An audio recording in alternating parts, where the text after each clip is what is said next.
अस्सलाम वालेकुम।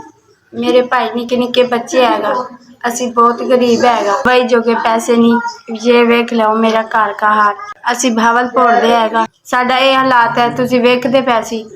असी बहुत गरीब है, मेरे निके निके बच्चे तू इमदाद कर दो फिर। मियाँ मेरा मजदूरी करदा है, बच्चा मेरा बीमार है। वेख लो ये बैंगन उत्ते टंगे हुए सी, मेरा बच्चा बहुत बीमार हैगा। सरे किलो किसे इत्थे मजदूरी करना ऐसे बच्चों की खातिर इमदाद कर दो साडी।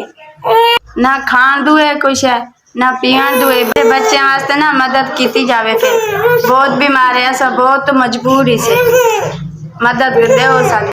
असा मजदूरी करन आए सी, भावलपुर दे रहने वाले हैं, साडी रोटी पूरी नहीं होंदी, निके बच्चों की खातिर आए सी असी।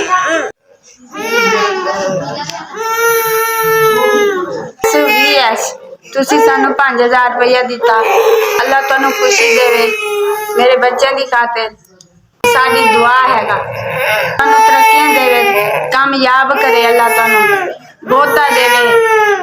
तुसी सानू दिते, असी दुआ करसू तुहाडे ते बहुत अल्लाह तुहानू देवे। तुहाडे बच्चों नू असी दुआ करूगी फिर अल्लाह तुहाडी लंबी जिंदगी रखे, अल्लाह तुहाडे कारोबार नू रंग लावे। तुसी सानू 5000 रुपया दिता मेरे बच्चों वास्ते, अल्लाह तुहाडी सलामत रखे, बड़ी तुहाडी मेहरबानी।